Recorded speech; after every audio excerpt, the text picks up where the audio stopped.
4n+2π electron মেলাও 4n+2π electron লিখতে, ওটা সবাই মুখস্থ করে নেয় তাই না? বইতেও লেখা থাকে, স্যাররা খাতায় লিখে দেয় 4n+2π হলে হাকেল রুল মেলাতে হবে। ওটাই তো আসল কাজ। আমি যেখানে বসে বলতে চলে যাবো এটা 4n+2π, মিলাতে যেতে পারলাম না, আমার আসল কাজ তো ওটাই, আমার ওটা মিলিয়ে দেখাতে হবে। মেলা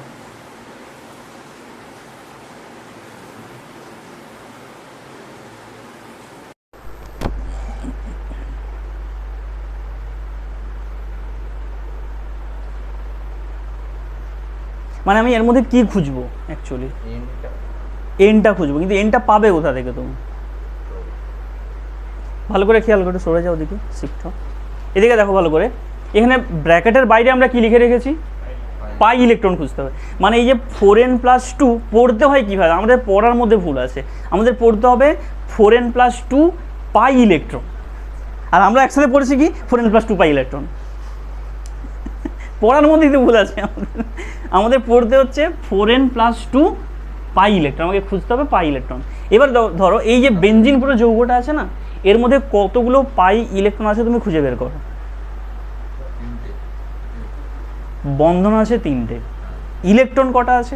আমরা প্রত্যেকটা বন্ধনে কটা ইলেকট্রন ধরে থাকি? 2টো। তাহলে প্রত্যেকটা পাই বন্ধনে কটা ইলেকট্রন আছে আমাদের? টোটাল 6টা আছে। তাই লিখে ফেলো 4n+2 = 6, দিলে এনের মান বেরোবে। ওই এনের মান থেকে আমরা বুঝতে পারবো ওটা হাকেল রুল মেনটেন করছে কি না। এবার বুঝতে পারলে? তাহলে শুধু আমরা কি মুখস্থ করলে এটা জানতে পারবো? পসিবল?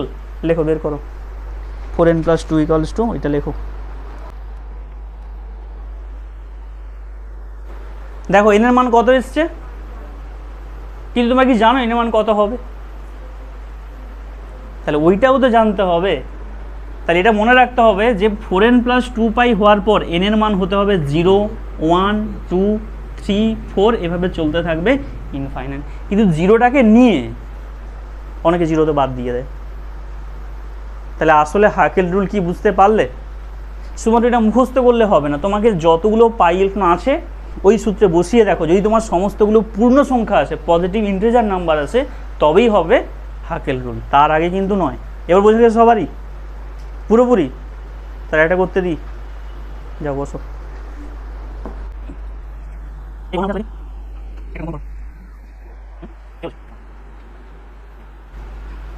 এইটা বলো কি হবে?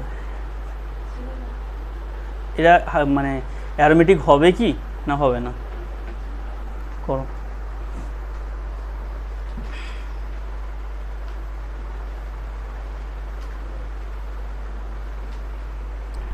আচ্ছা দেখো, এগুলো কিন্তু যৌগের নাম দিয়ে দেয় পরীক্ষায়।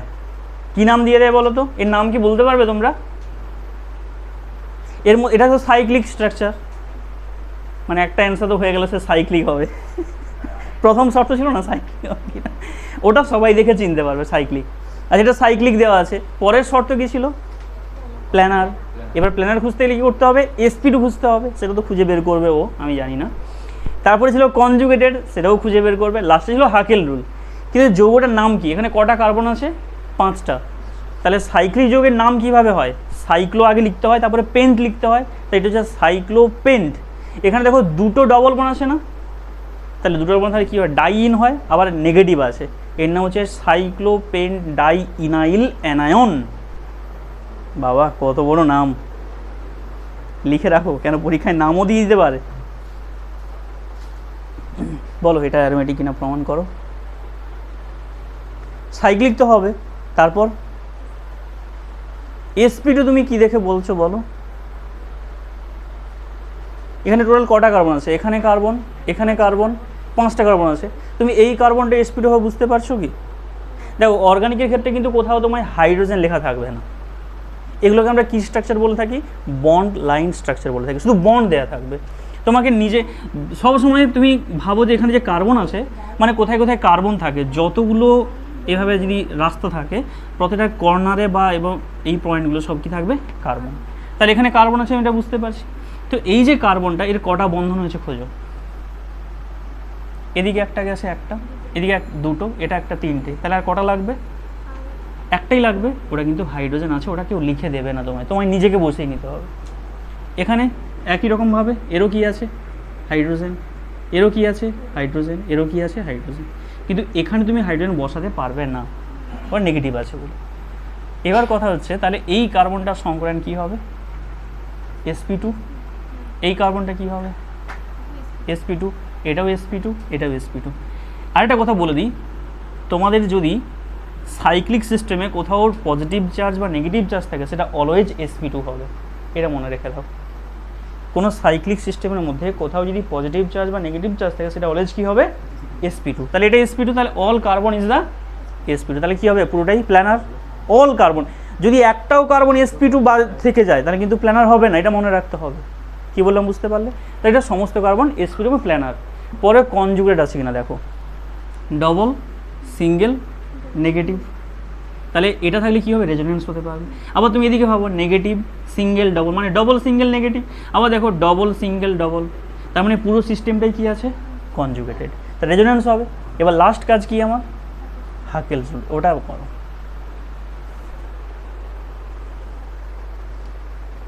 এবার কি করবো আমরা, হাকেল রুলের কথা কী করে মেলাবো, লেখো দেখি 4n+2।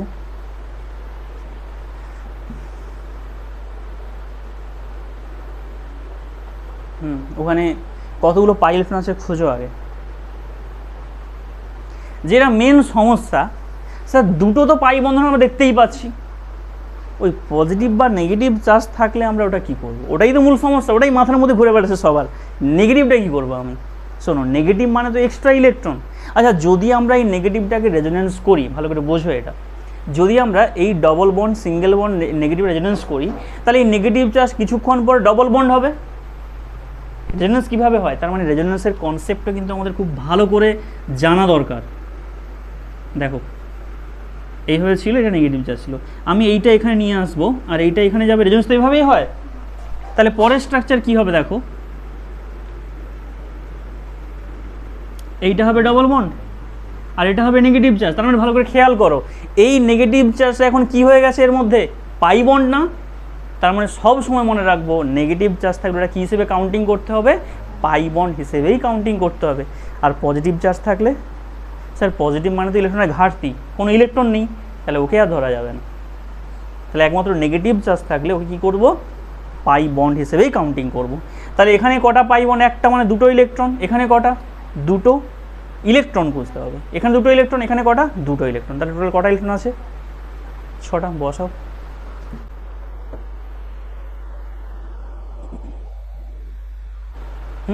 Equals to 6, equals to 6, হ্যাঁ এন এর ভ্যালু বের করো, 4, n ইকুয়ালস টু 1। তো এই যে 1টা বেরোলো, এই ভ্যালুটাই আমি চেক করব, এন এর মান যেন আমার কোথা থেকে কত অবধি থাকে, 0 থেকে ইনফাইনাইটের মধ্যে। আর কোনো ভগ্নাংশ যদি চলে আসে কোনো কারণে তাহলে আমি কিন্তু ধরা যাবে না। যেমন আমি এরকম একটা যৌগ আর এটা দিচ্ছি, দেখো সাপোজ দেখতে একই রকমই মনে হবে, দেখো এটা দেওয়া থাকলো, এখানে পজিটিভ বসেছিল। তুমি হয়তো দেখা গেলো যদি মুখস্থ করে পড়াশোনা করি কীরকম ভুল হয়, দেখো আমি তোমাকে এটা প্র্যাকটিস করলাম, তোমার পরীক্ষাতে এটা দিয়েছে, তুমি এটা বের করে দেখো দেখি।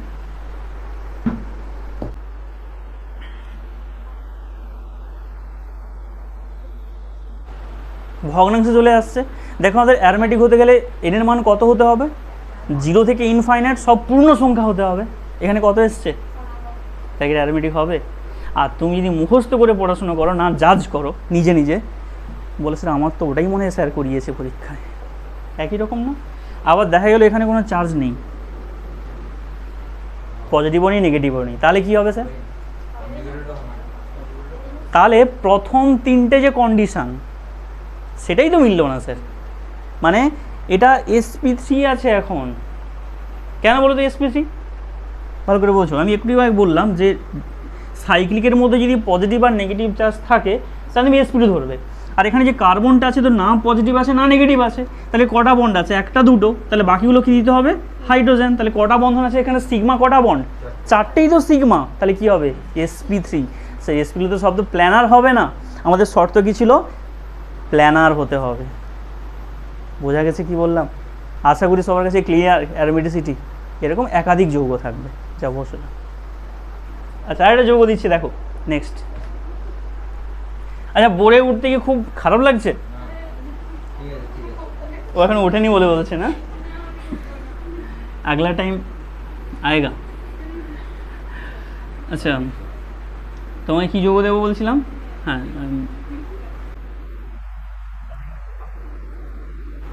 আরে বাস শিখতে তো হবে, একটু একটু করে বাড়ি আমরা, একবার শুধু ছোটো থাকলেই হবে, বড় হতে হবে না। আচ্ছা দাঁড়াও, ওকে আমি যেটা বলবো শোনো ভালো করে মন দিয়ে, ও যেটা দেখাবে আমাদেরকে এই যৌগটার মধ্যে, এটা তো ন্যাপথালিন বানাতে চাইছে। তোমরা ন্যাপথালিন যারা দুটো বেঞ্জিন হয়, একটা বেঞ্জিনে কটা বন্ধন থাকে, কটা পাই বন্ধন থাকে? আমি আঁকতে চাইছি ন্যাপথালিন, ন্যাপথালিনে কটা বেঞ্জিন আছে? দুটো বেঞ্জিন। ও আমাকে দেখাবে এর মধ্যে পাই বন্ধনগুলো কি করে বসাবে। আমি কি বললাম বুঝতে পারলে? ও আমাকে শুধু এটাই দেখাবে পাই বন্ধন কি করে বসাবে, এটাই সমস্যা অনেকের।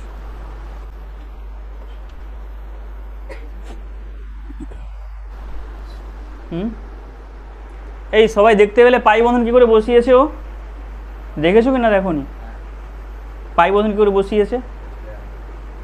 যেখানে কিছু বসালে হবে না কিন্তু, ওরা বুঝতে পেরেছো কি করে বসাবে? দেখো অনেকে মনে করে স্যার বেঞ্জিন মানে তো স্যার একটা পাই মানে তিনটে পাই বন্ধন, তাহলে দুটো বেঞ্জিন মানে ছটা পাই বন্ধন, তিনটে বেঞ্জিন মানে এভাবেই বাড়তে থাকবে। ভালো করে কাউন্টিং করে দেখো, ভালো করে দেখো, এখানে দেখো কটা ছিল? তিনটে। এখানে কটা আছে? কেন স্যার আরেকটা কোথায় গেল? তো কি করে বসাতে হয়? আমার দরকার কনজুগেটেড সিস্টেম, ঠিক আছে? তো কি করে বসাতে হয় দেখো, তুমি যে কোনো একটা ভালো করে দেখে নাও একবার, আমি মুছে দিচ্ছি। ও ঠিকই করেছে, দাঁড়াও তোমার কাজ এখন বাকি আছে। আমি স্টার্ট করব যে কোনো এক ধার থেকে, যে কোনো এক সাইড থেকে। আমি ধরো আমার ইচ্ছে হচ্ছে আমি এখান থেকে বসালাম। দেখো এটা একটা একটা ছেড়ে ছেড়ে বসাও, এদিকে তাকাও, এদিকে তাকাও, এটা ছাড়লাম, এরপরটা এটা ছেড়ে দিয়েছি, এখানে বসালাম। এরপর স্যার এর মধ্যে ঘুরবো না, আমি ওখানে চলে যাব, পুরো রাস্তা কমপ্লিট করে আসবো। তাহলে এটা ছেড়ে দিয়ে এখানে বসালাম, এটা ছেড়ে দিয়ে এখানে বসাবো, এটা ছাড়ো এখানে বসাও, এটা ছেড়ে এখানে বসাও। দেখো এটা ছেড়ে অলরেডি বসে আছে, তার মানে ওভারঅল কনজুগেশন হলো। বুঝতে পারলে কী করে বসাতে হয়? তাহলে নিশ্চয়ই তিনটে বেঞ্জিন থাকলে বসাতে পারবে, তো 10টা থাকলেও বসাতে পারবে, আর নিশ্চয় সমস্যা হবে না। এবার কোশ্চেন হচ্ছে এই যৌগটা কি অ্যারোমেটিক? এত ছোটো ছোটো হচ্ছিল, একটু বড় বড় দিয়ে হোক। এবার তোমার টাইম, এটা কি অ্যারোমেটিক?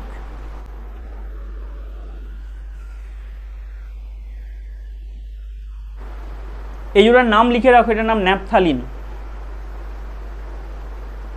ন্যাপথালিন তো বাড়িতে আমাদের প্রায় ইউজ হয়, এই যে জামা কাপড় বা বইপত্র যদি পোকামাকড়ে কেটে দেয়, তার জন্য আমরা কী করি? ন্যাপথালিন রেখে দিই। আবার অনেকে দেখবে জ্যামিতি বক্সে ন্যাপথালিন রাখে, অনেকে আবার এটা হ্যাবিট হয়ে যায় যে ন্যাপথালিন নিয়ে সবসময় সেই ড্রাগ অ্যাডিকশানের মতো ব্যাপারটা কিন্তু হয়ে যায় অনেকের, ওটা স্মেল সবসময় নিতে থাকে, ওটা কিন্তু একটা অ্যাডিকশানের মতো, কিন্তু ওটা জিনিসটা কিন্তু ভালো নয় আমাদের শরীরের পক্ষে।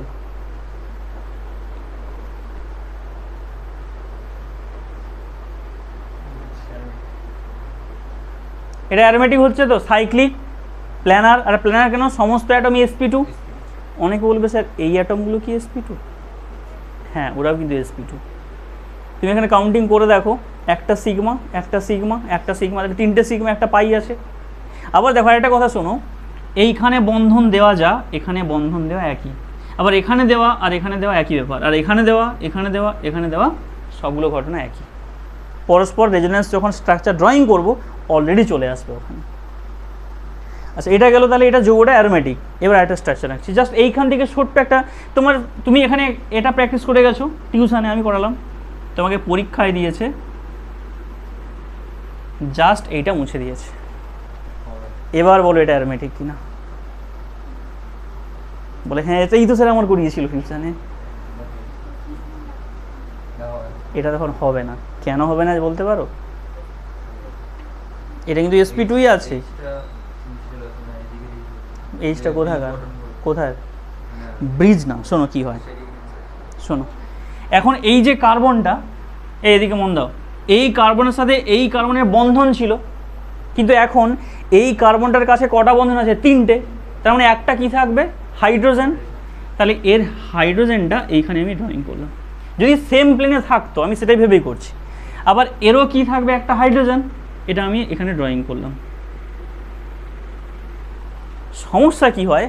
এই দুটো হাইড্রোজেনের মধ্যে ধাক্কা হয়, যাকে আমরা কেমিস্ট্রি ভাষায় কি বলি? স্টেরিক হিন্ড্রেন্স বলে থাকি। মনে পড়ছে স্টেরিক হিন্ড্রেন্স মানে দুটোর মধ্যে ধাক্কা হবে। এর ফলে তাহলে যৌগটা কি স্থায়ী হবে বলো তো?